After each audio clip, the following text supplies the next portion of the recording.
नमस्कार आप सभी को।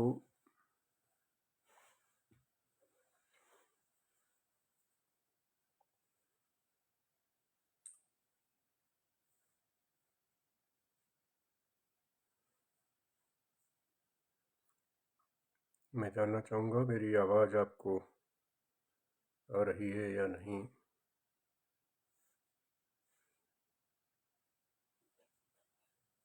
बहुत बहुत नमस्कार सभी को। विशाल चौधरी जी नमस्कार। सत्यपाल का ध्यान जी नमस्कार आप सबको। आप ये सुनिश्चित करें कि मेरी आवाज़ आप सुन पा रहे हैं प्लीज़।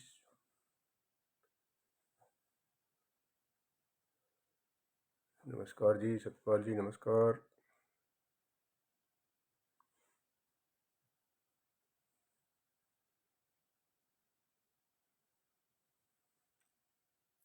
नौ लोग हमारे इस पे आ गए हैं। नमस्ते जी नमस्ते।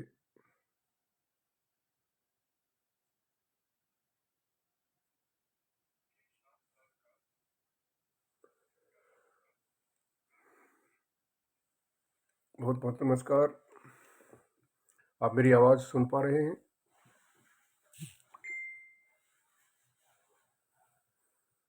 नमस्ते जी नवीन जी धन्यवाद धन्यवाद धन्यवाद।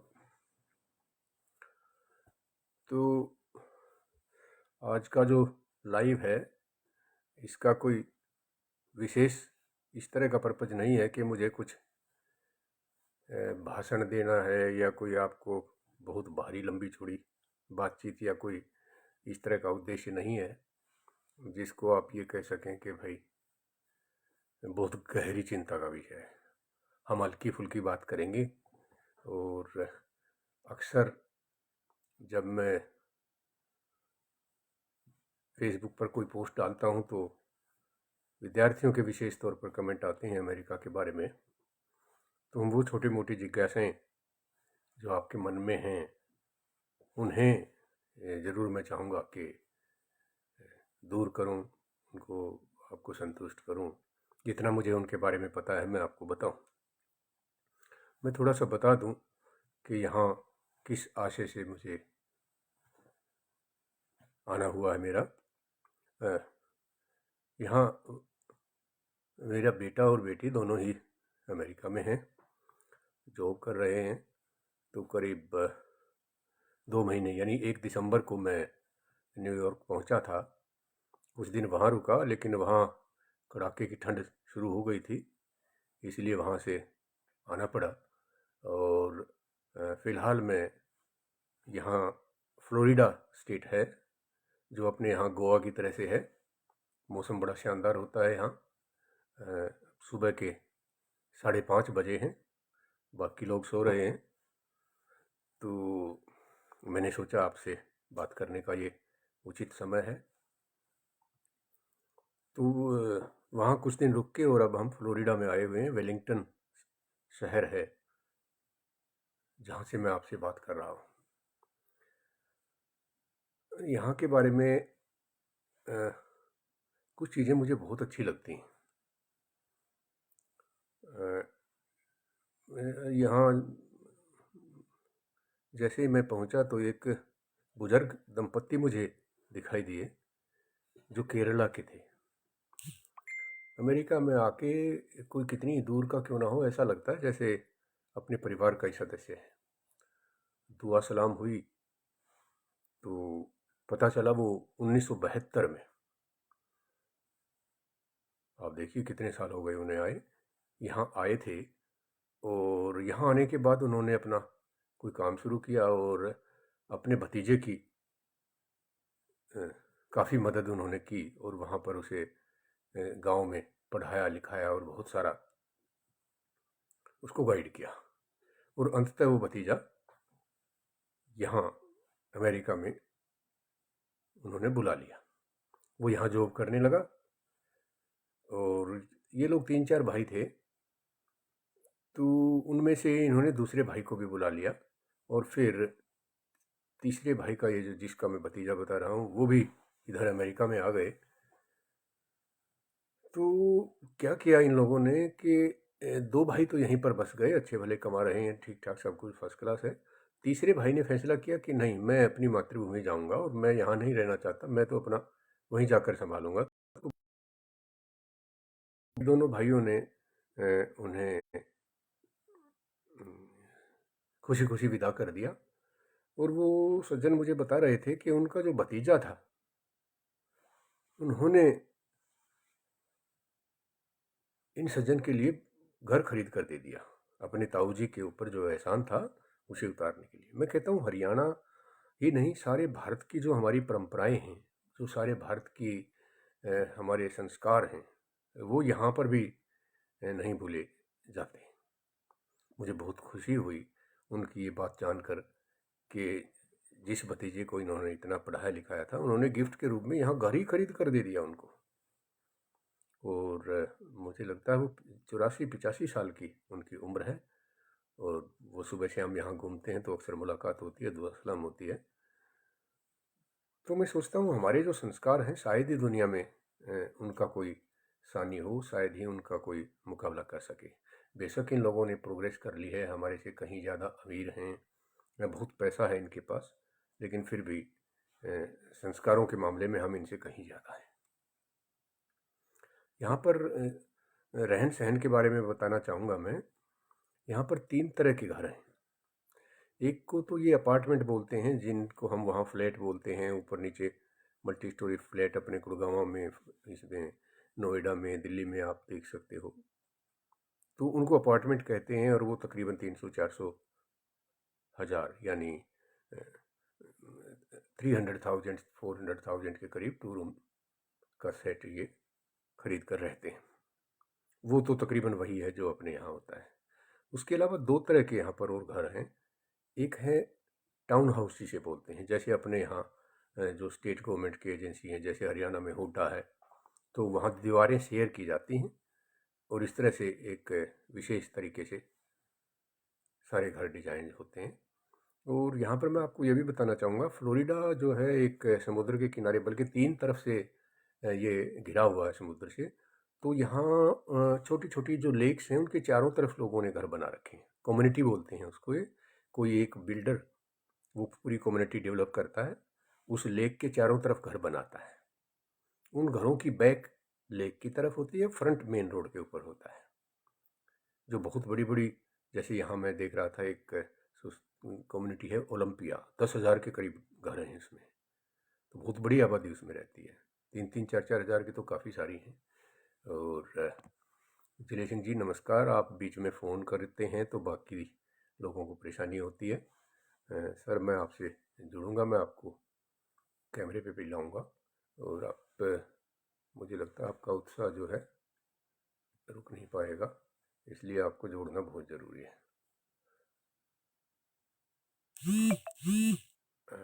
जिले सिंह सैनी जी, आप एक्सेप्ट करें इनविटेशन को तो आप जुड़ जाएंगे हमसे। चलो कोई नहीं। तो मैं आपको बता रहा था कि इस तरह के जो टाउन हाउसेज हैं वो बिल्डर बनाता है और उसमें सब लोग इकट्ठा रहते हैं। चारों तरफ 100-125 लोगों के भी हैं, 2,000 के भी हैं। और उसमें विशेष बात क्या होती है कि जितनी भी उसकी मेंटेनेंस है वो सारा का सारा सब मिलकर करते हैं। सबका घास एक ही बार में काटा जाता है, सबके घरों के सामने एक जैसे ही पेड़ हैं, सबके डिजाइन एक जैसे हैं। और इस काम के लिए जो खर्चा होता है उसे HOA बोलते हैं, सब उसे कंट्रीब्यूट करते हैं। और बड़ी साफ़ सफाई है। मैं जब हम यहाँ लैंड किए तो ऊपर से देख रहे थे, छोटी छोटी लेक हैं और उसके चारों तरफ लोग बसे हुए हैं। बड़ा सुंदर सा दृश्य ऊपर से दिखाई देता है। तो इनको हम टाउन हाउस बोलते हैं। और ये तकरीबन 400-500 हज़ार डॉलर, 400,000 डॉलर्स आप देख लीजिए, तकरीबन 3 करोड़ के इस तरह के ये सिंगल टाउन हाउसेज बोलते हैं इनको। और जो सबसे बड़े हैं उनको ये बोलते हैं सिंगल फैमिली हाउसेज। और जो सिंगल फैमिली हाउस हैं वो अपने यहाँ जैसे इंडिपेंडेंट कोठियाँ होती हैं इस तरह से हैं। और गजब की बात क्या है कि इनके घरों के चारों तरफ चार दीवारी नहीं है। मैं पहली बार अमेरिका में 2011 में आया था तो देखकर बड़ा ताज्जुब हुआ था कहीं कोई दीवार आपस में इन्होंने नहीं खरीद बना रखी, एकदम से दरवाज़ा रोड के ऊपर खुलता है। अगर बहुत बड़ा घर है तो दरवाज़ा थोड़ा पीछे जाकर खुल जाता है, आगे थोड़ा स्पेस छोड़ देते हैं। गैराज के लिए अलग से इनका प्रावधान है, उसमें गाड़ी भी खड़ी कर देते हैं। और दूसरा जो सामान है घर में जो रिपेयर करने का है, यहाँ बड़ी गजब की बात है कि दूसरे पे डिपेंड नहीं रहते, ये अपना तकरीबन सब काम खुद ही करते हैं। तो घरों को अगर देखा जाए तो 3 तरह की यहाँ लिविंग मैंने देखी। एक तो वो जो सिंगल फैमिली हाउस कहलाते हैं, उनकी कीमत थोड़ी ज़्यादा होती है, 600, 700, 800 डॉलर, $1000 तक, यानी 5-6 करोड़ के करीब जाकर रुपए में अगर बात करें तो। और दूसरे टाउन हाउसेज हैं जिनकी दीवारें शेयर हैं, एक जैसा नक्शा है और सब बराबर खर्च करते हैं। और वहाँ पर स्विमिंग पूल की सुविधा भी होती है, लाइब्रेरी वगैरह भी कई कम्युनिटीज़ में बनी हुई हैं, लोगों को साफ़ सफाई है, कूड़ा उठाने का कितना गजब का प्रबंध है। अपने यहाँ भी अब शुरू हुआ है, लेकिन वो हमसे कहीं आगे हैं। नमस्कार जले सिंह जी, नमस्कार आप सभी को। अजय जी नमस्कार। तो मैं बता रहा था कि ये सारे के सारे इकट्ठे होकर उसको मेंटेन करते हैं, कम्युनिटी को। बहुत साफ़ सफाई है। सप्ताह में 2 दिन स्टेट गवर्नमेंट की तरफ से ट्रक आता है और सब लोग अपना अपना डस्टबिन, शाम को बड़े वाले डस्टबिन है यहाँ पर, घर में कूड़ा इकट्ठा होता रहता है, तीसरे चौथे दिन जब वो भर जाता है तो सब शाम को उसको बाहर रखते हैं। तो सुबह उठते हैं तो सुबह सुबह आकर वो गाड़ी वाला सारे कूड़े को उठा ले जाता है। कहीं कोई गंदगी का नाम नहीं। पार्क कितने वेल मेंटेन्ड है, कितना गजब का नज़ारा है, और इनको देखकर मन खुश होता है। कभी कभी मैं सोचता हूँ कि इंसान अगर तौर तरीके से रहे, बढ़िया तरीके से रहे, साफ़ सफाई रखे तो कितना अच्छा लगता है। और एक अपने भारत में है, मैं अपने देश की बुराई करते वक्त मुझे बहुत तकलीफ़ होती है, लेकिन जो सच है वो यही है। और हमें सीखना चाहिए इन लोगों से। बहुत प्यार से भले ही ना रहें पर साफ़ सफाई तो रखी जा सकती है, एक दूसरे का ख्याल रखा जा सकता है। तो मैं बता रहा था कि हाँ, ये इस तरह के 3 तरह के इनके घर हैं जिनका कोई चारदीवारी नहीं है। और एक और विशेष बात मैंने यहाँ देखी, जो कम्युनिटीज़ नई डेवलप हो रही हैं, एक जगह मैंने लिखा देखा, लग्जरी सीनियर सिटीजन कम्युनिटी का मतलब जो लोग इवन 55 साल, हालांकि यहाँ कोई रिटायरमेंट की एज नहीं है, आप काम करते रहिए जब तक आपका मन करे, जब तक आपकी सेहत और आपकी ज़रूरत या जो भी सर्कमस्टांसेस हैं वो अलाउ करें, तो वहाँ काम करते रहते हैं। पर फिर भी सीनियर सिटीजन्स का ये लोग ध्यान रखते हैं। और अलग से उनकी कम्युनिटी है जिसमें डॉक्टर की सुविधा, नर्स की सुविधा, इवन जो डिसेबल्ड हैं उनको भी असिस्टेंस वहाँ प्रोवाइड की जाती है। और इन घरों में बड़े नमस्कार मलिक साहब, इन घरों में बहुत बढ़िया तरह का अरेंजमेंट किया जाता है ताकि बुजुर्गों को कोई दिक्कत ना हो। अपने यहाँ नेगेटिविटी फैलाने का बड़ा रिवाज सा है, हम किसी भी देश के बारे में कुछ भी कह देते हैं बिना ये जाने कि सच्चाई क्या है। तो मैं ये बताना चाहता हूँ कि यहाँ बुजुर्गों का वो हाल नहीं है जो आपने सुना है।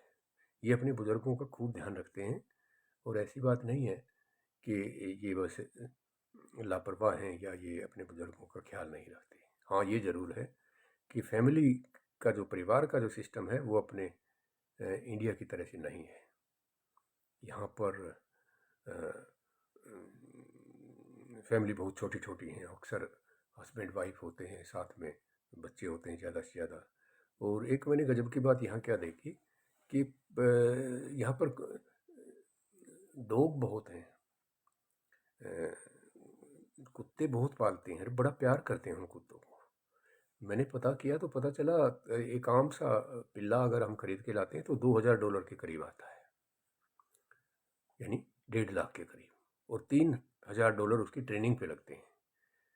मैंने शायद ही कभी यहाँ कोई कुत्ता एक दूसरे को भौंकता देखा होगा। इधर से उधर जाते आते रहते हैं, सभी बड़े आराम से पास हो जाते हैं। अपनी की तरह से गदर नहीं है कि गली में कोई भी कुत्ता किसी पे भी कभी भी झपट सकता है। यहाँ बड़े प्रेम से उन्हें रखते हैं। कुछ लोग उसको भी क्रिटिसाइज करते रहते हैं, इनमें करंट लगाते हैं, ये करते हैं वो।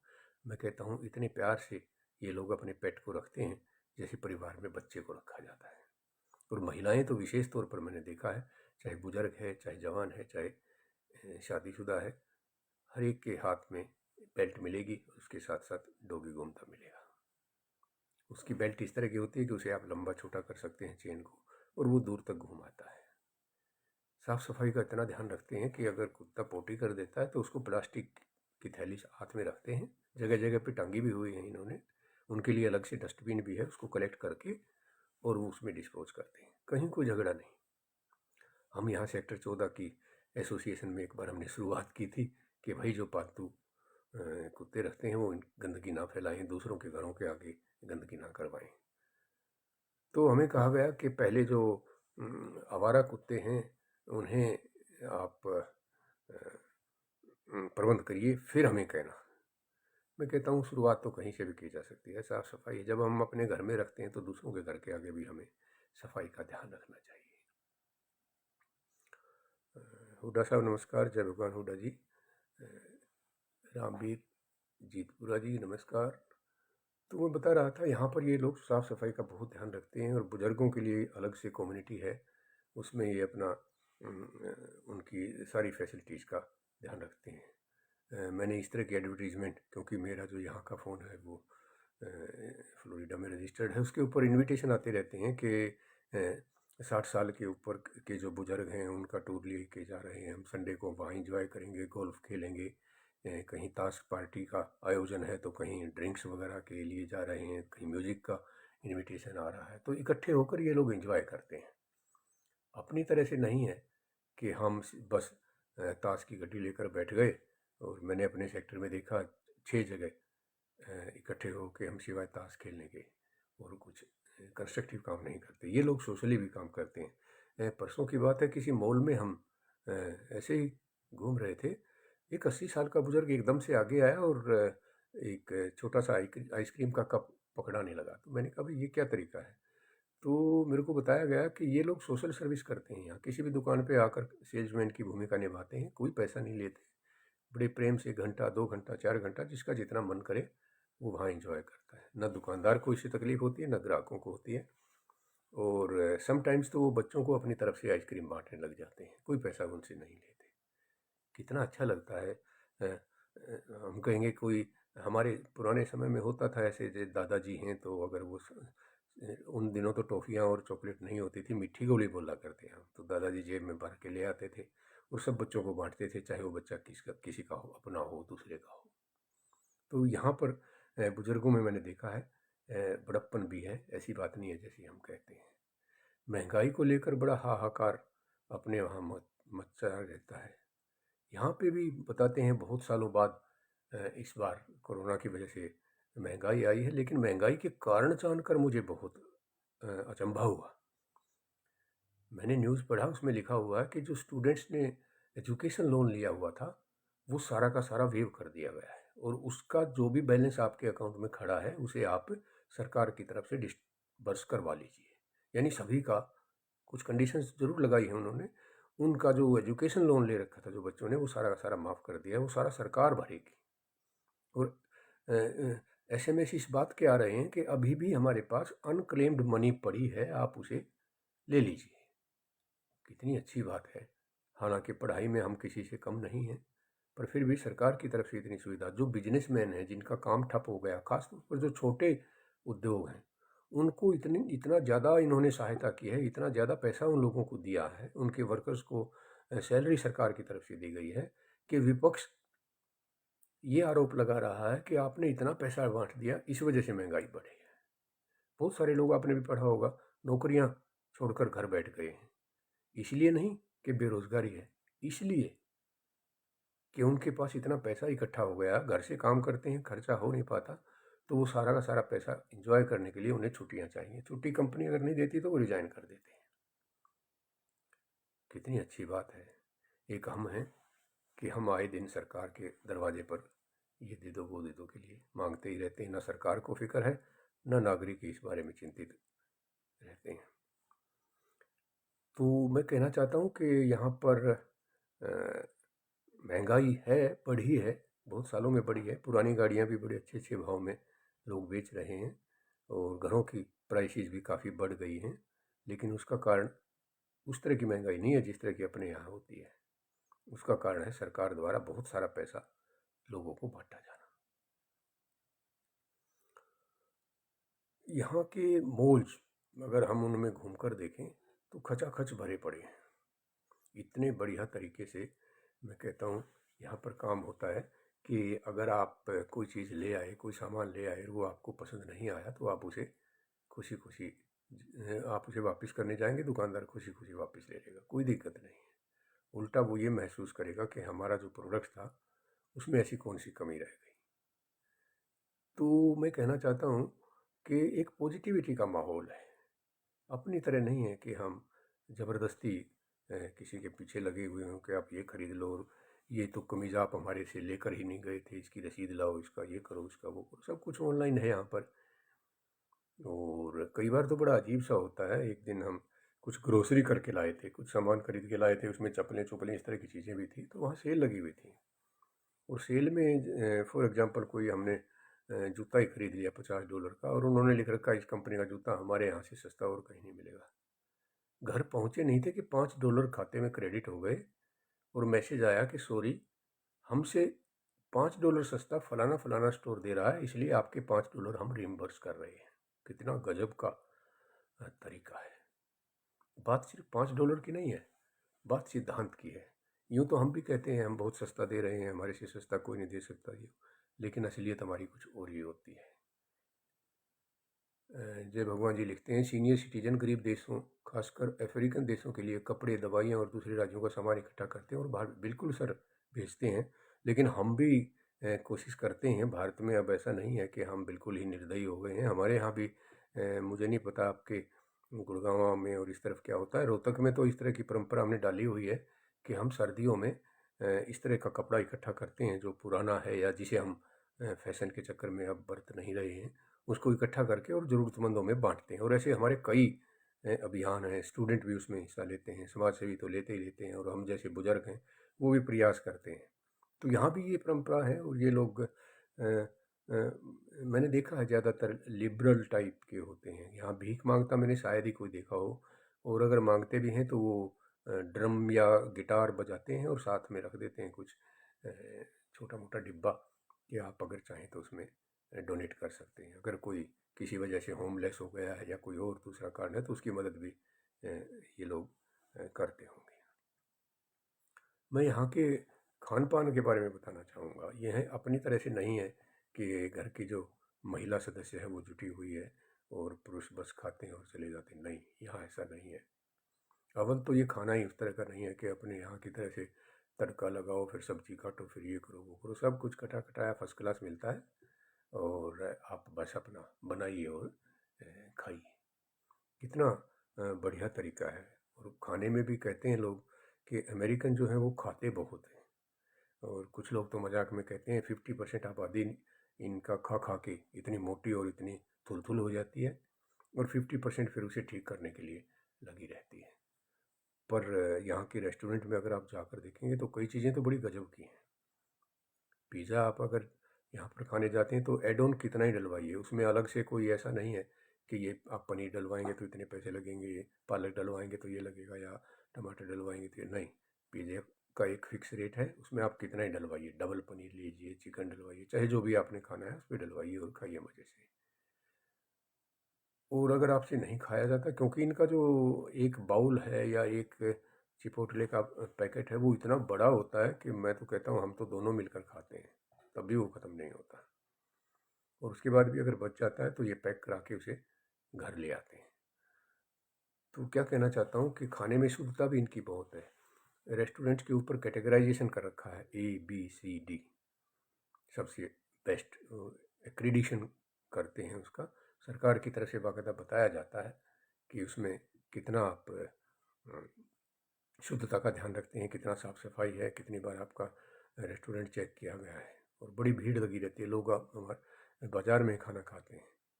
जबकि हमारे जो यहाँ के कुछ लोग स्टूडेंट टाइप के ही जिनसे मेरी बात हुई तो वो कहने लगे अंकल घर पे बनाना अफोर्ड सब नहीं कर सकते, बाज़ार में इतना सस्ता और शुद्ध खाना एकदम से अवेलेबल है कि कोई दिक्कत नहीं है। घर ले जाएंगे तो उसमें हमें खर्च ज़्यादा करना पड़ता है। दुनिया का शायद ही कोई देश हो जहाँ की मिठाई या जहाँ का खाना या जहाँ की चर्चित चीज़ें यहाँ न मिलती हो। तरह तरह के व्यंजन यहाँ मिलते हैं। इवन आप दूध खरीदने जाओगे वो भी 20 तरह का दूध है, इसमें ये नहीं है, ये फैट फ्री है, ये ऑर्गेनिक है, ये वो है, इसमें परसेंटेज इतनी है, ये बादाम का है, ये सोयाबीन का है, पता नहीं क्या क्या लिखा हुआ है। गर्ग साहब राम राम, बहुत बहुत नमस्कार। विनोद खत्री जी नमस्कार भाई। HK सिंह साहब नमस्कार। तो मैं बता रहा था यहाँ वेजिटेरियन और नॉन वेजिटेरियन का बड़ा पंगा है। वेजिटेरियन के लिए थोड़ी सी दिक्कत है, उसे ढूंढना पड़ता है, जबकि नॉन वेज यहाँ हर जगह बड़ा आराम से मिलता है और बहुत वैरायटी में मिलता है। क्वालिटी की न पूछें आप, क्वालिटी तो बहुत ही गजब का साफ़ सुथरा होता है। और जैसे अपने यहाँ ब्रेड हैं तो उसकी डेट अगर निकल जाती है तो वो वापस ले जाते हैं और उसको दोबारा से रिसाइकल करके अगले दिन फिर ले आते हैं, लेकिन यहाँ ऐसा नहीं है। यहाँ आपकी शॉप में ये हो ही नहीं सकता कि कोई एक्सपायर्ड चीज़ रखी भी मिले, और अगर पकड़ी गई तो या तो रेस्टोरेंट को सील कर देंगे या उस पर इतना भारी जुर्माना होगा। फ्लोरिडा में आम होते हैं पर भारत जैसे स्वादिष्ट नहीं। हाईवे पर भी बढ़िया खाना मिलता है। बिल्कुल सही कह रहे हैं हुड्डा साहब। हमने जब बिटिया की शादी की तो एक पूरी कोठी किराए पे ली थी 15 दिन के लिए। तो वहाँ क्या होता था, जब सारा परिवार उसमें रुका हुआ होता था और सुबह सुबह जब हम उठते तो एक बहुत बड़ा पेड़ था उस कोठी में और उस पर से आम गिरे हुए मिलते। और मैं कहता हूँ ठीक है, हमारे इंडिया के आम बहुत ही अच्छे होते हैं, लेकिन वो भी कोई कम नहीं थे, क्योंकि वो पेड़ के पके हुए आम होते थे। यहाँ पे फलों की बहुत ज़्यादा वैरायटी है, बहुत ज़्यादा वैरायटी है। आप कोई भी, इवन टमाटर आपको 6 तरह के मिलेंगे। छोटी छोटी सी गाजर 3-4 तरह की गाजर मिलती है। सब कुछ साफ़ किया हुआ रखा हुआ। यहाँ पर फार्मर मार्केट नाम की भी एक चीज़ है, किसानों द्वारा सीधी सब्जी बेची जाती है। हालांकि वहाँ मोल वाला तामझाम नहीं होता, लेकिन वो चीज़ शुद्ध होती है, उसमें कोई प्रिजर्वेटिव नहीं होता और वो डायरेक्ट फार्मर से मिलती है और सस्ती भी होती है। पर वो हर जगह इस तरह के स्टोर नहीं है जो फार्मर सीधा बेचते हो। इसी प्रकार से अगर हम अमेरिकन्स की बात करें तो कुछ आदतें मुझे बड़ी अजीब सी लगती हैं इनकी। जैसे जब भी रेस्टोरेंट में आप जाएंगे तो जो पानी का गिलास रखा जाएगा वो आधा बर्फ़ का भरा हुआ होगा, ऊपर से फिर उसमें पानी डाल देते हैं। हालांकि फ्लोरिडा में ऐसा नहीं है, यहाँ तो मौसम ठीक है। आप न्यूयॉर्क में जाएं जहाँ माइनस में टेम्परेचर गया हुआ है और आप सोच कर देखिए रेस्टोरेंट में टेबल के ऊपर कोई पानी रखे और उसमें बर्फ़ डली हुई हो। पर पता नहीं क्या फैशन है, यहाँ पर स्पेशली रिक्वेस्ट करनी पड़ती है कि bring me a glass of warm water, या रूम टेम्परेचर का पानी भी मांगना पड़ता है। इतनी बर्फ़ ये ठंड में भी खाते हैं। दूसरी बात मुझे अजीब इनकी ये लगती है कि इनकी जो फॉर्मल ड्रेस होती है वो तो चलो हमारी जैसी होती है, लेकिन आम तौर पर ये मार्केट में या कहीं इधर उधर घूमते दिखाई देंगे तो नीचे तो इनका हाफ पैंट होगी, निक्कर पहने हुए होते हैं, और ऊपर जैकेट हुडी वाली, वो भी इतनी ठिठुरन में जो पहनने वाली चीज़ है, और नीचे कुछ भी नहीं। चप्पलें हैं उसमें भी ये जुराब पहने मिलेंगे। तो देखने में भी बड़ा अटपटा सा लगता है कि ये क्या तरीका है। पर हैं इन, और जैसे सारी दुनिया में प्रचलित हैं ये, कि ये खाते बहुत हैं, दुनिया भर का खाते हैं, अपनी सेहत को भी बिगाड़ देते हैं। सविता पूछ रहे हैं अंकल जी आपका मन लग गया। अरे बेटा, मन बच्चों के पास नहीं लगेगा तो और कहाँ लगेगा। ठीक है, अपना देश अपना होता है, दोस्त भी होते हैं वहाँ, दूसरी बातें भी होती हैं, लेकिन अपने बच्चों के पास तो दिल लगा ही लेना चाहिए। और दिल और मन की बातें जैसे जैसे आदमी की उम्र बढ़ती है तो गौण हो जाती हैं, और दूसरे बहुत सारे कारण होते हैं जिनकी वजह से हमें निर्णय लेने पड़ते हैं। तो ऐसा कुछ नहीं है, मन तो जहाँ लगाओगे लग जाएगा। मन की क्या औकात जो हमारी बात को ना माने। तो मैं बता रहा था अमेरिकन लोग खाते बहुत हैं, दुनिया भर का खाते हैं, और उससे अपनी सेहत को बिगाड़ लेते हैं। यहाँ एक बात और प्रचलित है, गरीब आदमी यहाँ पर मोटा मिलेगा और जो अमीर आदमी है वो स्लिम ट्रिम मिलेगा। गरीब आदमी के लिए मैकडोनल्ड पर $1 में पूरा पूरा बर्गर है, बर्गर नहीं, पूरा पिज़्ज़ा आपको मिल जाएगा, जिसे भरपेट आपको खाने को मिलेगा। लेकिन वो अनहेल्दी होगा, उसमें बहुत सारा फैट होगा, बहुत सारा इस तरह का होगा जो हमारी सेहत के लिए ठीक नहीं है, लेकिन पेट भरने के लिए वो सही है। तो मैं कहना चाहता हूँ वो लोग तो अनहेल्दी खाना खा खा कर इतने मोटे हो जाते हैं। मैक्सिकन देखो या दूसरे जो कलर पीपल हैं वो अक्सर इस कैटेगरी में आते हैं, और जो अमेरिकन हैं वो बहुत थोड़ा खाते हैं, बहुत हल्का खाते हैं। वेजिटेबल का सलाद खाते हैं। मॉल में आप जाकर देखो तो गजब का मन करता है खाने को। आपका एक ट्रे रखा हुआ है, उसके अंदर सारी की सारी सब्जियां काट के साफ़ सुथरी ट्रे में श्रिम करके उनके ऊपर बढ़िया बढ़िया चटनी और इस तरह से रख के परोसी जाती हैं, जिसमें आपके मकई के दाने भी हैं, अंकुरित बीज भी हैं, टमाटर और दूसरे फल भी काट के, और इतना बढ़िया तरीके से आपको खाने को वो परोसते हैं कि मन करता है इसे खाएं। तो मैं बता रहा था वो स्लिम ट्रिम मिलेंगे। जितना ज़्यादा अमीर उतना ही कम खाता है, अच्छा खाता है, और उसकी सेहत जो है वो बहुत ही अच्छी मिलेगी। यहाँ अमीरी का भी कोई जवाब नहीं। मैं सोचता था इंसान के पास पैसा हो तो कुछ भी कर लो, लेकिन यहाँ मैंने देखा पैसा बहुत सारे लोगों के पास है, उसके बावजूद भी जैसे आप लंबरगिनी कोई गाड़ी होती है, उसको आप ऐसे ही कोई भी जाके नहीं खरीद सकता, उसके लिए आपकी हैसियत होनी चाहिए। रोल्स रॉयस कोई गाड़ी है, उसके लिए भी ऐसा ही है। वॉचेज आती हैं यहाँ पर, घड़ियाँ, 50,000 रुपये की घड़ी, $50,000 की घड़ी, आप सोच कर देखिए, 3.5 करोड़ की। ताज्जुब होता है इतना पैसा इन लोगों के यहाँ। बिल्डिंगें देख देख कर मेरा तो सिर चकरा जाता है, किस तरह से इन लोगों ने बनाई होंगी कितने। और उसमें अपने न्यूयॉर्क में तो 1750 के करीब हाई राइज हैं, सैकड़ों मंजिलें उनमें, देखता देखता आदमी थक जाए, इतना पैसा है इन लोगों के पास। पर उसका कोई ना कोई कारण भी रहा होगा। आप सोच कर देखिए, दुनिया के जो बेस्ट ब्रेन हैं वो यूएसए में है, और उन बेस्ट ब्रेन्स को ये सेटिस्फाई रखते हैं। भारत के जितने भी अच्छे अच्छे डॉक्टर हैं, अच्छे अच्छे आईटी एक्सपर्ट हैं, वो सारे के सारे अमेरिका क्यों आना चाहते हैं? बॉयफ्रेंड एंड मैरिज के बारे में विचार।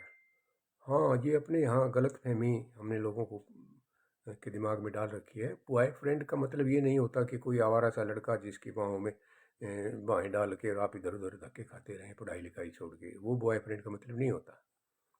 यहाँ मैंने देखा है बॉयफ्रेंड का मतलब है जिसके साथ आपके विचार मिलते हो।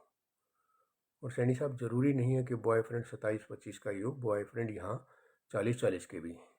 हस्बैंड वाइफ हैं, 2 बच्चे हैं, दोनों में अनबन रहती है, एक भी बात पर विचार नहीं मिलते, तो वो अपने इंडिया की तरह नहीं है कि सारी उम्र एक दूसरे को झेलते रहेंगे। वो फटाक से खुश होकर कोर्ट में जाकर तलाक लेते हैं, बच्चों का बाकायदा से बंटवारा करते हैं, मेंटेनेंस दिया जाता है, लेडी अपनी पसंद के आदमी के साथ रहने लग जाती है, आदमी अपनी पसंद की औरत के साथ रहने लग जाता है, और दोनों खुशी खुशी रहते हैं जब तक उनका मन करता है, जब तक उनका ऐसा लगता है कि हाँ हम हस्बैंड वाइफ की तरह से रह सकते हैं, तब तक वो लिव इन में रहते हैं, उसके बाद शादी कर लेते हैं। और बहुत सारे ऐसे केसेज हैं, उसको यहाँ एबनॉर्मल नहीं माना जाता। बॉयफ्रेंड घर में उसी तरह से आता है जैसे आपके बेटे का कोई दोस्त आता है, ऐसे ही बेटी का दोस्त भी यहाँ पर आता है। यहाँ इतना बुरा हाल नहीं है, क्योंकि इनका वैल्यू सिस्टम ठीक है, कमियाँ होंगी उसमें भी, लेकिन ये जीवन को ख़राब नहीं करते। अपने यहाँ तो 2 परिवार एक कपल को ठीक ठाक रखने में तबाह हो जाते हैं, केस लड़े जाते हैं, तलाक चलता है, फिर मारा पीटी होती है, और बहुत सारी चीज़ें होती हैं। यहाँ ऐसा नहीं है, बॉयफ्रेंड हैं, तरीके से रहते हैं, एक दूसरे का ख्याल रखते हैं, और मुझे जहाँ तक मालूम सैनी साहब, आप को मैं कैमरे पर लाऊं तो फिर आप आते नहीं हैं। मैं आपको इनविटेशन भेजूंगा, भेज रहा हूँ, उसे आप एक्सेप्ट करें, तब आप हमारे से जुड़ेंगे। ऐसे बीच में घंटी करेंगे तो बाकी सारे लोग भी डिस्टर्ब हो जाते हैं। Let me send you the request.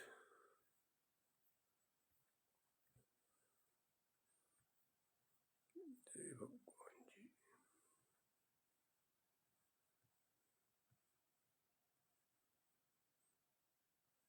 मैं आपको इनविटेशन भेज रहा हूँ, उसको आप एक्सेप्ट करें।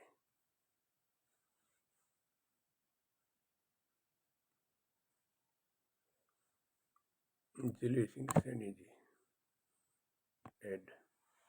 अब आप इसको एक्सेप्ट करें, तब आप हमसे जुड़ेंगे। ऐसे ही आप गलती कर देते हैं उठा के और सारा सिस्टम मेरा बिगड़ जाता है। देखो आप अपने मोबाइल पे कोई एक्सेप्टेंस का नोटिस आया होगा, उसको यस करो तो आप भी स्क्रीन पे दिखाई देने लगेंगे। यस। नमस्कार जी हाँ सैनी जी, साहब। ठीक है। हाँ जी, नमस्कार। नमस्कार जी, नमस्कार जी। नमस्कार। और आप कैसे हो?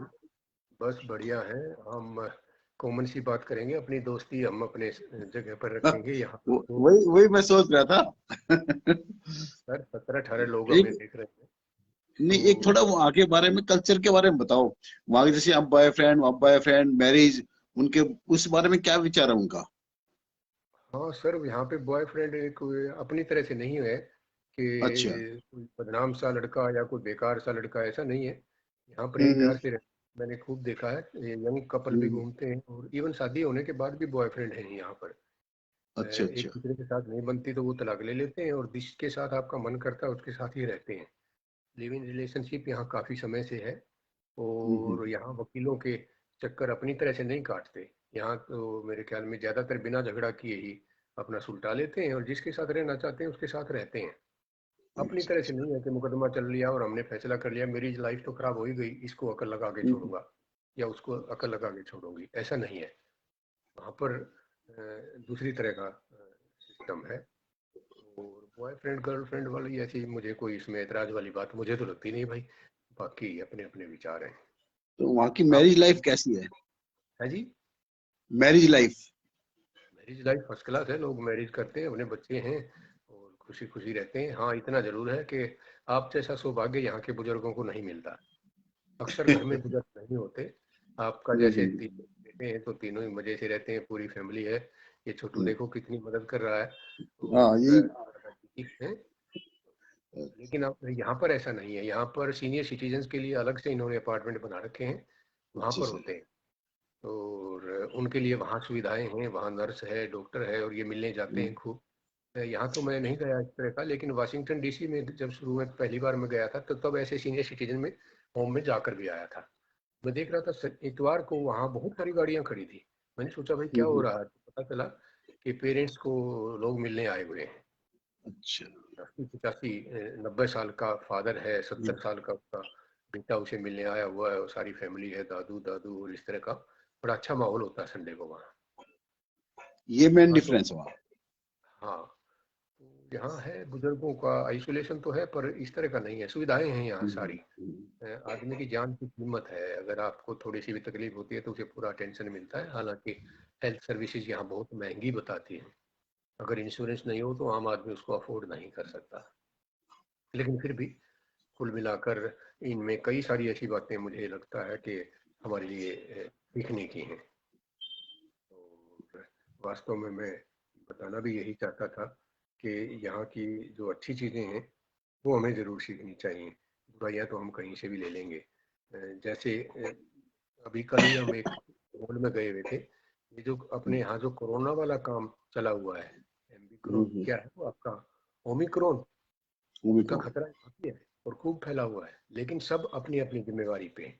जिन लोगों को डर लगता है, जो सोचते हैं कि इसे बहुत खतरनाक है, ये है वो अपना मास्क लगाते हैं। और जो सोचते हैं कि इतना बड़ा रिस्क नहीं है, ये आम सा फ्लू है, वो नहीं लगाते हैं। सरकार किसी के पीछे लाठी लेकर नहीं भागती, ना ही चालान काटती है, ना ही उनके पीछे लगती है। आपकी हाँ बिल्कुल फुल फ्रीडम है। अपने इंडिया की तरह नहीं है कि लोगों को रोक रोक के और उसकी गाड़ी के अंदर अकेला आदमी बैठा है और नाक से नीचे आपका मास्क है इसलिए 500 रुपये दे भाई, और वो नहीं देता ये दे दे वो दे दे, इस तरह का यहाँ नहीं है। बड़ी फ्रीडम है वास्तव में। जिसको गणतंत्र कहें तो वो मुझे लगता है अपने यहाँ तो बहुत समय लगेगा इस तरह की चीज़ों को आने में। अच्छा, उनसे आपसे एक बात करूं। हाँ हाँ एक बोलिए। उन अच्छी बात बताओ और एक उनकी गंदी बात बताओ, बुरी बात जो आपको लगी। अरे सर अच्छी बात तो मुझे सबसे अच्छी मैं बात तो सुन ये ली। लगती है। हाँ। जब भी आप जैसे सुबह सुबह मेरे को बहुत बार ये एक्सपीरियंस होता है, जब भी आप सैर को निकलते हैं तो जो हम्म, भी सामने आएगा इररेस्पेक्टिव ऑफ द जेंडर, चाहे आदमी है चाहे औरत है चाहे महिला है चाहे लड़की है राइट, चाहे वेरी लड़का राइट। है, will give a formal smile to you. एक इस तरह की फेस के ऊपर एक ऐसी मुस्कान होती है जिसको देख के एक ना एक एक पर्दा सा हट जाता है और एक एक टेंशन सा खत्म होता है। अपने यहाँ क्या है, जब आप किसी को क्रॉस करते हो सामने से आने वाले को, तो एक अजीब सी मन में वो रहती है कि आप उसे बोल भी नहीं सकते, और नहीं बोले तो एक वो, मुझे इनकी ये सही बात लगती है। बहुत छोटा सा एक्ट है ये, लेकिन जैसे ही आप वहां से गुजरेंगे, ही विल और she will pass a very good smile to. तो मुझे ये बहुत अच्छा लगता है कि, और आप एकदम से फ्री हो जाते हैं। आप फोन पे बात करते जा रहे हैं, तो भी अगर हम्म, कोई सामने से महिला आ गई तो वो एकदम से स्माइल करेगी, समझ। तो एक अच्छी फीलिंग आती है। और आहिस्ता आहिस्ता आहिस्ता आपको भी आदत पड़ जाती है। मैं शुरू शुरू में यहाँ आया तो मुझे बड़ा अटपटा लगता था। अब मुझे लगता है, अब जैसे किसी दुकान के अंदर भी आप घुसते हो तो दुकानदार इतनी ब्रॉड स्माइल देता है, और आपके पीछे नहीं लगता कि ये खरीद लो वो खरीद लो। इफ यू रिक्वायर असिस्टेंस, भागा आएगा। लेकिन वैसे आपको, तो ये बात मुझे सबसे अच्छी लगती है इनकी, कि they always try to have a smile on their face, खास तौर पर नए इंसान के लिए जो सामने से कोई भी आता है। तो इस तरह से तकरीबन ग्रीट सा ही है वो, नमस्ते तो नहीं बोलते, लेकिन कोई कमी भी नहीं है। और एक बुरी सबसे बात जो एक बुरी बात जो आपको अच्छी लगी, एक। सर वाह। सर बुराइयां, बुराइयां ढूंढना वैसे तो मैंने बंद कर रखा है अब इस उम्र में। फिर भी बुराई ढूंढते हैं अपने यहाँ। फिर भी अपने भारत में हम एक ही तो काम करते हैं सारे मिलके, कि बुराइयां ढूंढते हैं। अमेरिका का ये नाच डाल लिया, उसका ये डाल लिया, इसका ये डाल लिया। जो तो मैं आपने कोशिश, अब तक अच्छा ही बताई सारी। हाँ मैं कोशिश यही करता हूँ कि अच्छा ही। अच्छा ही चल। हाँ, तो और आप मार्क्स जैसे, जो टीचर देता है, सारी चीज आप देखता वो।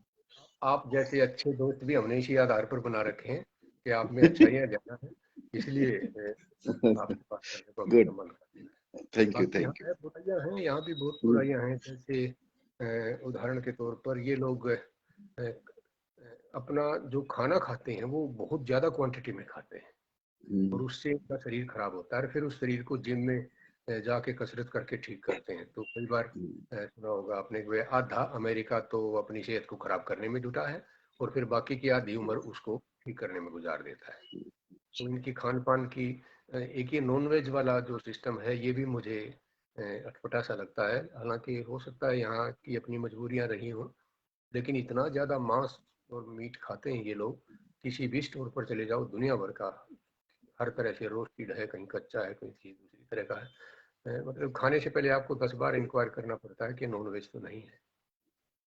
तो मुझे लगता है कि हमें वेजिटेरियन की तरफ, इसी तरह से ये प्लास्टिक का बहुत ज़्यादा उपयोग करते हैं। अगर आप अब बुराइयों पे ही चल पड़े तो बहुत ज़्यादा उपयोग करते हैं। दूसरा क्या है, इनके अपने यहाँ तो अमीरी इस बात से नापी जाती है कि आपके पास कितने पैसे हैं, आपके बैंक में कितना बैलेंस है, आपके पास कितना सारा प्लॉट खरीद के डाल रखे हैं, कितना गहना है। इनके यहाँ ऐसा नहीं है। ये इस तरह से नापते हैं कि आप कितना खर्च करते हैं, आपकी कितनी कैपेसिटी है खर्च करने की। छोटी सी चीज़ भी, आप अगर मान लीजिए कोई बेड भी खरीदने जाते हैं तो वो भी आपको किस्तों में पकड़ा देते हैं।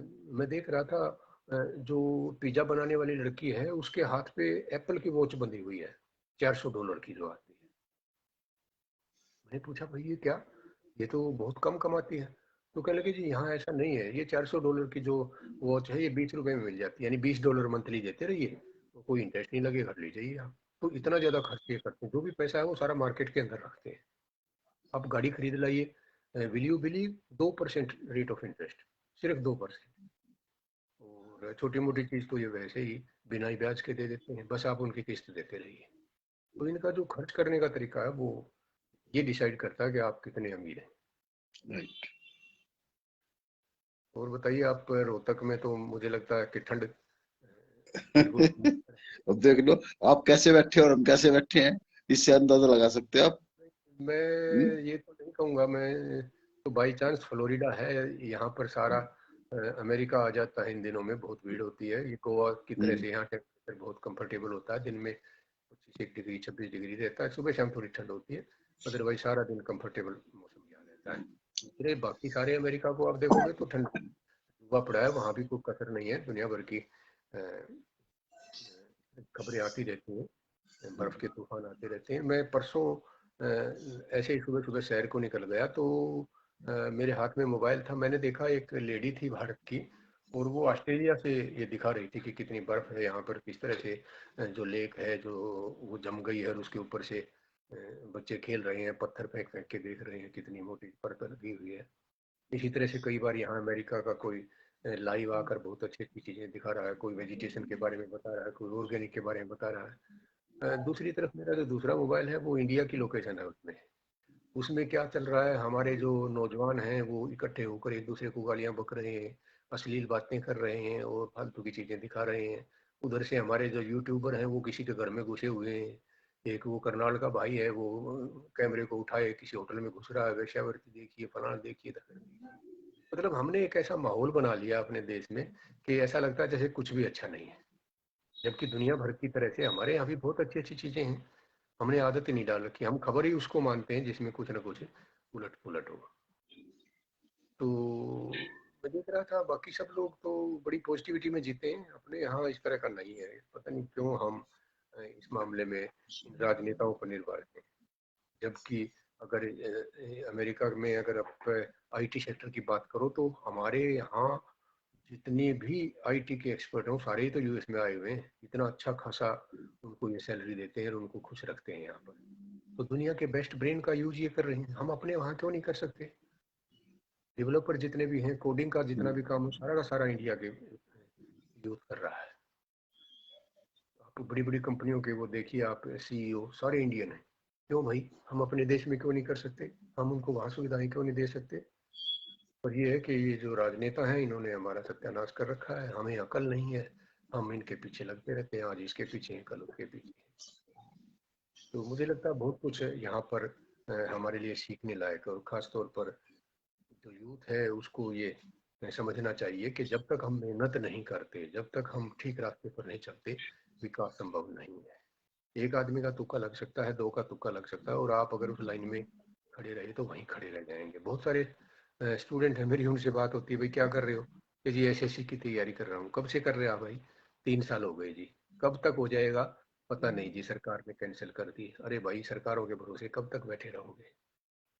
एग्जाम तो होंगे, पता नहीं कब होंगे, फिर उसके पेपर लीक होंगे, फिर उसकी इंक्वायरी होगी, फिर आपकी इंटरव्यू की डेट आएगी, फिर आपका सिलेक्शन होगा, फिर उस पर कोर्ट केस होगा, फिर सरकार कहेगी पैसा नहीं है, और फिर लास्ट में कैंसिल कर देंगे, दोबारा आपको मौका दिया जाएगा। तब तक तो आपकी उम्र निकल जाएगी।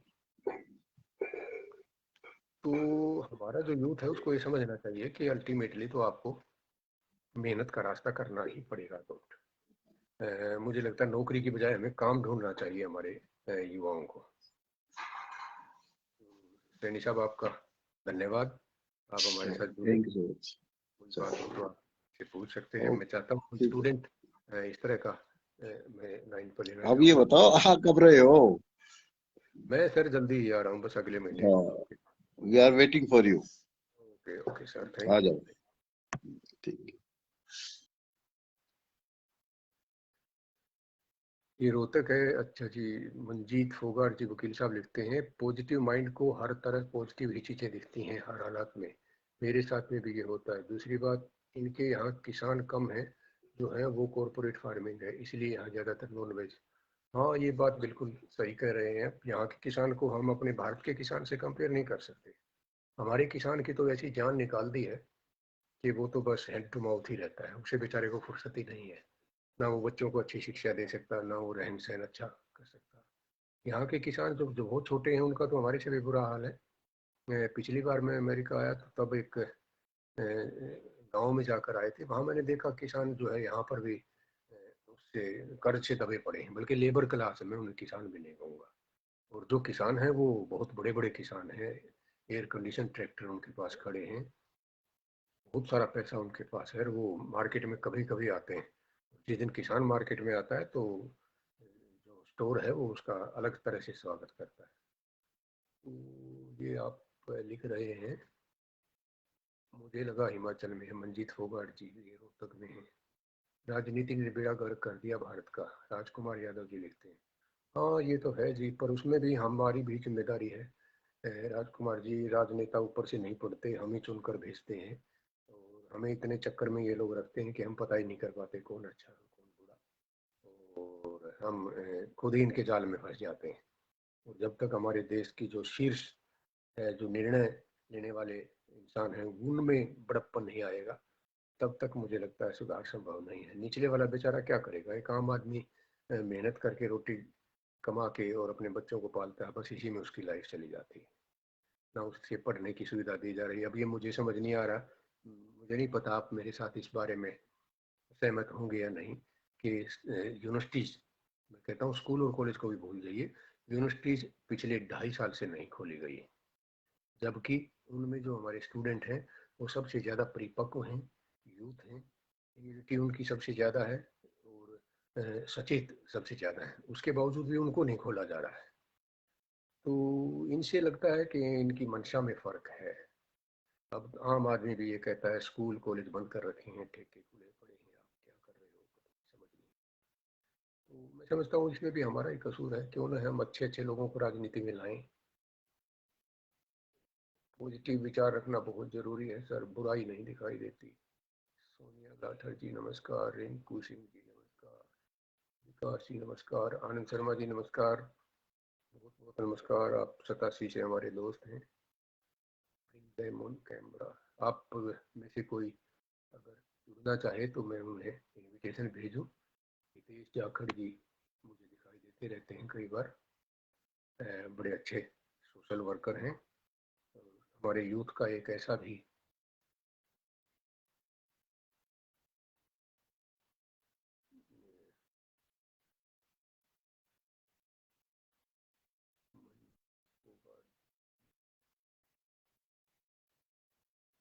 यू कैन वेव, अगर आप हमसे जुड़ना चाहते हैं तो allow viewers to send you a request. Yes, I have already allowed.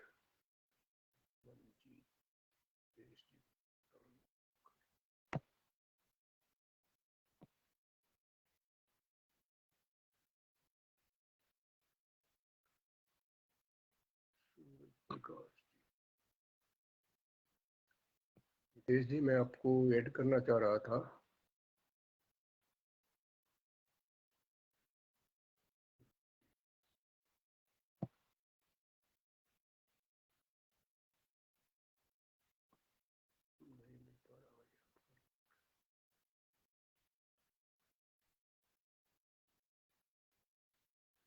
Sumit Saini is also watching, प्रणाम जी। रीना, कोई स्टूडेंट जुड़ना चाहे तो मैं उनसे बात करना चाहूँगा। पूनम गहलोत जी, अमित जी, सुमित सैनी जी को मैंने भेजा इनविटेशन, अगर आप फुर्सत में हैं तो ऐड हो सकते हैं।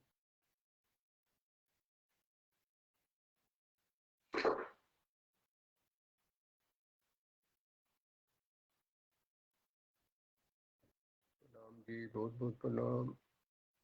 Sunil ji is also watching. तो बहुत सारे अच्छे अच्छे लोग हमसे आज जुड़े हुए हैं।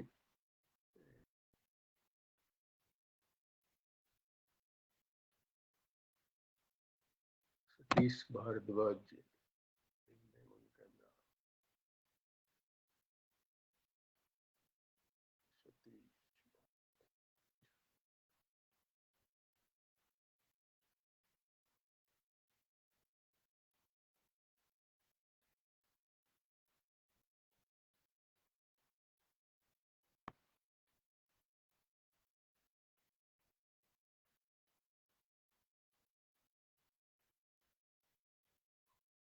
मैं जोड़ने की कोशिश कर रहा हूँ भाई, जरा बात बन नहीं पा रही मेरे से। आप अगर इनविटेशन भेज दें तो मैं आपको ऐड कर दूंगा।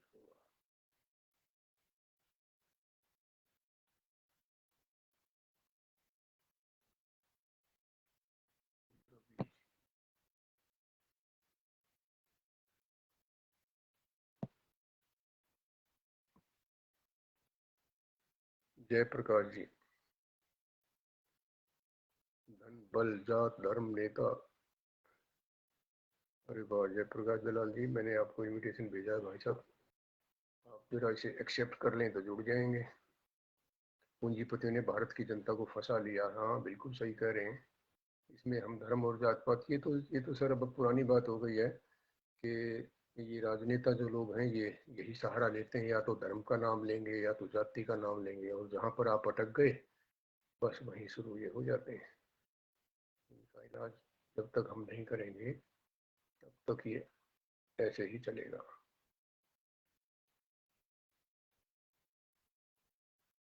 जय प्रकाश जी।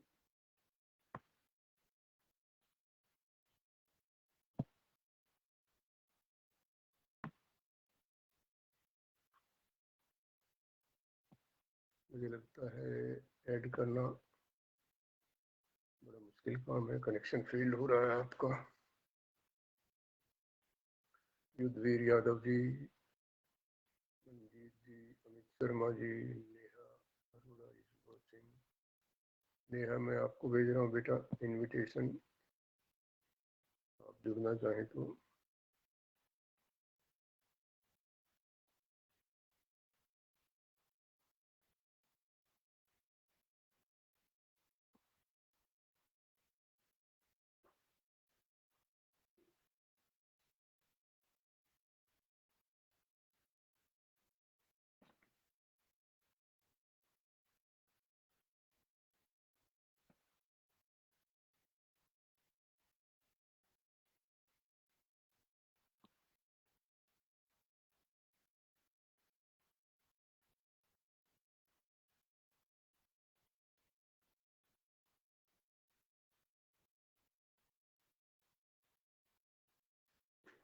मैंने इनविटेशन तो भेज दिया है, पता नहीं क्यों आप लोगों के पास वो या तो पहुंच नहीं रहा है, या आप। नरेंद्र हुड्डा जी नमस्कार। भाई साहब, मैं आपको भी भेज रहा हूँ अगर बात बनेगी तो। शर्मा जी,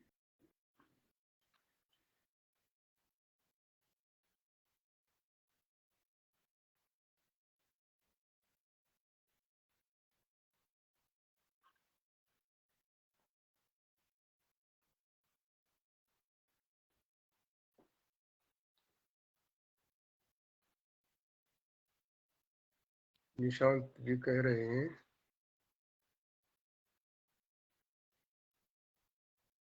सतीश भारद्वाज, एग्रीकल्चर की क्या स्थिति है। हाँ जी, एग्रीकल्चर का ही मैं बता रहा था। यहाँ के जो किसान हैं वो जो छोटे किसान हैं वो तो बेचारे एग्रीकल्चर लेबर के ही बराबर हो गए हैं। हाँ, कुछ जो कॉरपोरेट किसान हैं वो जरूर गफलत में हैं। अच्छा खासा पैसा है उनके पास और बहुत बड़ी बड़ी होल्डिंग है, बहुत बड़ी ज़्यादा ज़मीन उनके पास है। इसी की वजह से कोविड सिचुएशन सर वहाँ की कैसी है? यहाँ गवर्नमेंट स्कूल पे ही रिस्ट्रिक्शन लगा रही है। निशांत जी, ये तो अपना दुर्भाग्य है कि ऐसा प्रशासन हमारे ऊपर हावी है जो हमें इस लायक समझता ही नहीं कि हमारे में भी कोई दिमाग ना हो। उन्हीं स्कूलों में जब आपको वैक्सीनेशन करनी होती है तो स्कूल खोल दिए जाते हैं, और उन्हीं स्कूलों में जब पढ़ाई करनी होती है तो कोविड आ जाता है। दुकानों पर कोविड नहीं आता, स्कूल पर आ जाता है। ऑनलाइन पढ़ाई के नाम पर दुनिया भर के इंस्ट्रूमेंट हमने बेच दिए, दुनिया भर के गरीब आदमी को मोबाइल के नीचे दाब दिया, हमारे बच्चों का सत्यानाश कर दिया उनको फ्री का डाटा दे देकर। यहाँ कोविड का असर है, यहाँ भी फैलता है, रोजाना न्यूज आती हैं, पर यहाँ जैसे अपने वहाँ है ऐसे ही ओमिक्रॉन कोई खास खतरनाक नहीं है, कोई डेथ रेट इनसिग्निफिकेंट सा है, कोई घबराने वाली बात नहीं है। हाँ, सावधानी रखते हैं, जो लोग ज़्यादा चिंतित हैं वो मास्क लगाते हैं, और जो लोग इनसे ज़्यादा चिंतित नहीं है वो मास्क की उतनी इम्पोर्टेंस नहीं है उनके लिए। और मैं देखता हूँ यहाँ मैंने कभी कोई चालान काटता या पुलिस रोकता या कोई किसी को फोर्स करता नहीं देखा। आपकी मर्जी है, जैसे हम हैं इधर उधर जाते हैं घूमने वूमने तो मास्क नहीं लगाते, लेकिन अगर किसी भीड़ की जगह पे जाते हैं, किसी मेले या किसी मॉल में जाते हैं तो मैं जरूर मास्क पहन कर जाता हूँ। स्कूलों में भी हाँ, स्कूल लगे हुए हैं, कोई ऐसी चिंता वाली बात नहीं है, सब कुछ रूटीन ठीक ठाक चल रहा है। अपने यहाँ तो हर चीज़ का दहशत बना दी जाती है और फिर उसको उसी हिसाब से कर देते हैं कि उसका कोई। पंकज चावला जी, जय Shri Ram. Uncle ji, nice to see you after some time. Thank you Pankaj. SP Garg ji इस बात से तो हमारे कनेक्शन में ही यहाँ पर ऐसे ही मैं, जैसे इंडिया में होता है जब हमारा नेट स्लो हो जाता है तो हम स्पीड देखते हैं। यहाँ पर भी घर बैठे बैठे मैंने एक दिन वो स्पीड टेस्ट वाला बटन दबा दिया तो I was surprised to find कि स्पीड 300 से ऊपर थी MBBS, और अपने वहाँ 70-75 पर ही मुकदमे चलते रहते हैं, झगड़ते रहते हैं हम कंपनियों से कि स्पीड नहीं आ रही, कनेक्शन के पैसे बेकार जा रहे हैं। और यहाँ इंटरनेट बड़ा फास्ट है और घर घर में उपलब्ध है, अच्छा खासा। जागरण ग्रुप से कौन है, इनको जरा allow viewer to send you request, ये अलाउ तो कर रखा है मैंने, कोई रिक्वेस्ट आए तब ना। ये पता नहीं मेरी रिक्वेस्ट आप तक पहुंच भी पा रही है नहीं। मैं देख रहा हूँ शुरू से ये जो लाइव देखने वालों की संख्या है ये फिक्स है, ये घटबड़ ही नहीं रही, तो उसका मतलब है कोई गड़बड़ है। You set the audience to public. Anyone can see your live video. Add Anjali Chaudhary.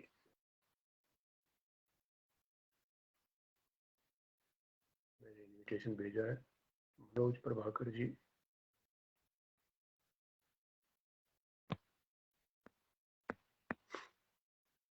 Manoj ji आपको मैं ऐड करना चाह रहा हूँ।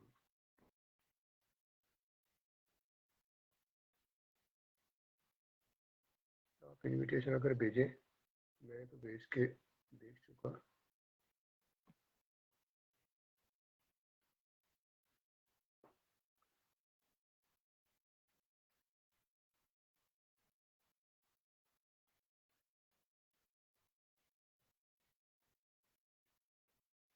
मैं सभी के कमेंट्स का जवाब नहीं दे पा रहा हूँ क्योंकि कोविड सिचुएशन के बारे में हम बात कर चुके हैं। बॉयफ्रेंड का जिक्र करना चाह रहे थे सही साहब। पॉजिटिव माइंड को हर तरफ मंजीत फोगाट जी पॉजिटिविटी की बात कर रहे हैं, बिल्कुल ठीक कर रहे हैं आप।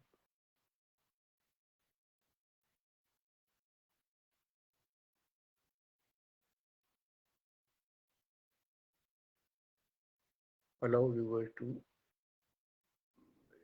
अलाउ तो कर रखा है भाई, जय प्रकाश दलाल जी को मैंने इनविटेशन फिर से भेजा है।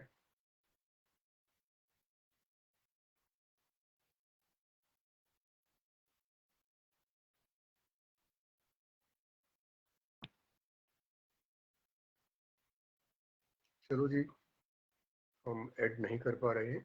आप सभी का बहुत बहुत धन्यवाद, शुक्रिया जो आपने समय निकाला और मेरे साथ जुड़े।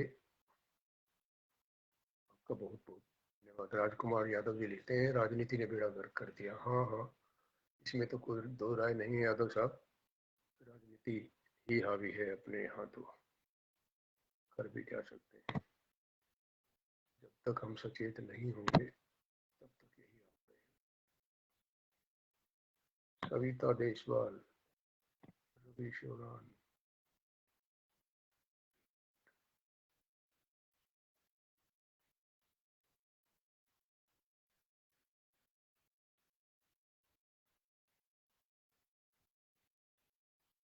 this person was unable to join.